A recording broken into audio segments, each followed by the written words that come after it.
Bienvenue sur le podcast de l'aviation présenté par Frédéric Beniada. Invité du podcast de l'aviation Marc Rochet, président-directeur général d'Air Caraïbes et de French Bee, les deux compagnies du groupe Dubreuil.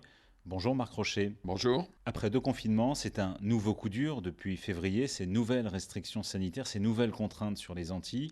Alors comment vont Air Caraïbes et French Bee et est-ce que vous pouvez tenir longtemps ? Aujourd'hui, la situation d'Air Caraïbes et de French Bee est préoccupante. Nous sommes dans le 3e épisode de cette crise extrêmement difficile, extrêmement lourde sur le plan sanitaire. Et nous ne pensions pas, pour être tout à fait franc, qu'après le 2e confinement, celui de l'automne 2020, on allait, début 2021, dès ce mois de février, retomber dans, in fine, ce qui ressemble à un confinement. En tout cas sur le plan aérien, puisque le gouvernement, par les paroles du Premier ministre du 28 janvier, a décidé que le transport aérien devait être réduit, limité, voire ramené à sa plus simple expression. Air Caraïbes et French Bee sont des compagnies solides qui avaient engrangé année après année des résultats positifs importants. Nous avons des actifs, nous avons des finances qui restent robustes, nous avons un actionnaire, le groupe Dubreuil, qui est robuste et qui est à nos côtés. On peut encaisser probablement ce 3e confinement à condition qu'il ne dure pas des mois, et ça personne ne sait nous le dire. Et puis on ne pourra pas, pour être tout à fait clair, en encaisser de nombreux. Donc tout le monde a fait des efforts, nos personnels en ont fait. On va probablement leur demander encore d'en faire d'autres. Nous régulons nos vols, on va ajuster notre programme. On ramène actuellement tous nos clients de l'extérieur et puis les flux vont se tarir parce que de toute façon, c'est la volonté du gouvernement. Vous estimez que l'État fait suffisamment pour vous soutenir ? L'État a fait, depuis le début de cette crise sanitaire, a pris des décisions, a appliqué des principes qui sont de nature à atténuer les conséquences de cette crise sanitaire. J'en citerai 2. L'activité partielle qui rémunère nos personnels qui n'ont pas assez d'heures de vol ou assez de présence au travail pour pouvoir justifier d'un salaire entier.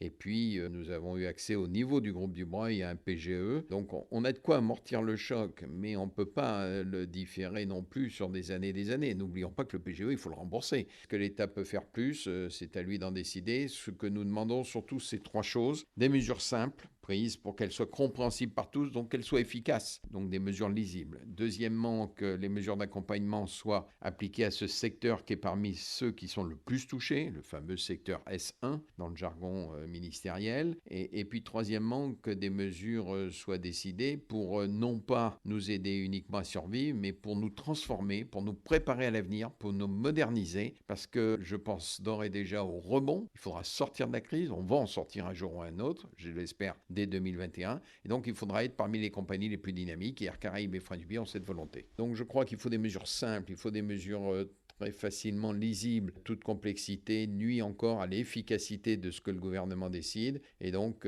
qu'elles soient simples, lisibles et, si possible, les mêmes pour tous. Vous avez tenté de vous rapprocher de CMA-CGM pour, entre autres, recapitaliser la partie aéronautique du groupe Dubreuil. C'est un échec, c'est complètement fini ? Pour être clair sur ce sujet, on a signé en septembre un préaccord entre groupe Dubreuil et CMA-CGM qui engageait la mise en œuvre d'un certain nombre d'opérations, y compris effectivement un renfort de nos fonds propres à travers l'arrivée au capital de la partie aéronautique du groupe Dubreuil, donc French Bee, Air Caraïbes, pour faire un résumé simple. Bon, cet accord aujourd'hui n'a pas été mis en œuvre pour différentes raisons, donc il appartient à chaque groupe de maîtriser et de gérer. On ne met pas des groupes aussi puissants, alors il y en a un qui est beaucoup plus puissant que l'autre en plus, alignés sur le même horizon comme ça, donc il faut du temps, hein, ça doit se travailler. J'espère que la volonté et que le bon sens des hommes nous permettra de mettre en œuvre au moins une partie de cet accord qui est un bon accord. En tout cas, c'était ma perception. Vous avez eu des mots très durs sur le sauvetage de Corsair il y a quelques mois. Je ne dirais pas des mots très durs,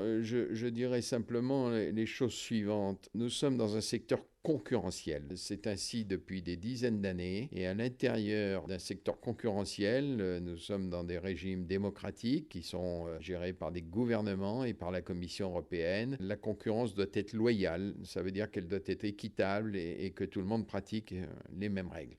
À partir du moment où les États interviennent et c'est le cas évidemment avec un apport de fonds très important de l'État français, donc du contribuable français dans la société Corsair, notre point de vue est le suivant. Premier point, et je veux être très clair sur le sujet, je n'ai jamais dit le contraire, si Corsair peut s'en sortir, et si Corsair a les moyens de s'en sortir, tant mieux pour elle, pour ses clients et ses personnels, mais les règles doivent rester équitables et la concurrence doit être loyale, comme je l'ai dit, donc nous insistons sur ce point, et c'est un point que nous avons surveillé, que nous continuerons à surveiller. L'argent dans ce secteur doit être celui des actionnaires, des investisseurs. J'ai vu les chiffres, j'ai vu la participation d'investisseurs privés antillais. J'espère qu'ils mettront l'argent qu'ils se sont engagés à mettre dans ce projet. J'espère qu'ils prendront la responsabilité de ce projet. Bon, ensuite, les règles de concurrence joueront et nous souhaitons évidemment ne pas être la dernière compagnie privée française. Parce qu'autour de nous, en long courrier, on constate qu'Air France est une compagnie nationale très fortement, très lourdement appuyée et financée par l'État français. Encore une fois par le contribuable. Il en est de même donc maintenant pour Corsair, il en est de même pour Air Austral, il en est de même pour Air Tahiti Nui. Donc on ne veut pas être le dernier survivant de l'entreprise privée, de l'entreprise dynamique, de l'entreprise qui a fait aussi des efforts. Donc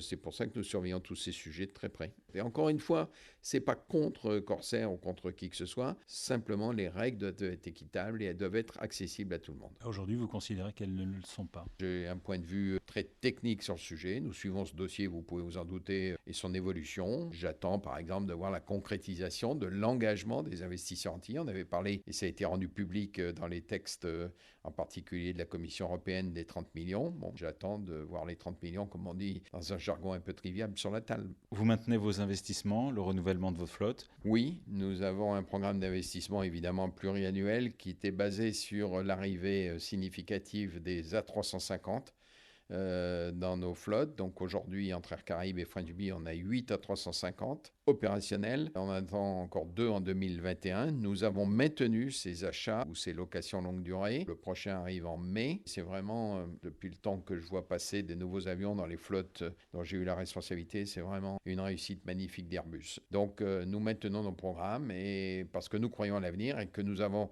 aujourd'hui les moyens de faire face à ces investissements, parce que aussi c'est une façon de sortir de la crise. On ne sortira pas de la crise avec des vieux avions. Les vieux avions, ils sont stockés aujourd'hui dans la plupart des compagnies.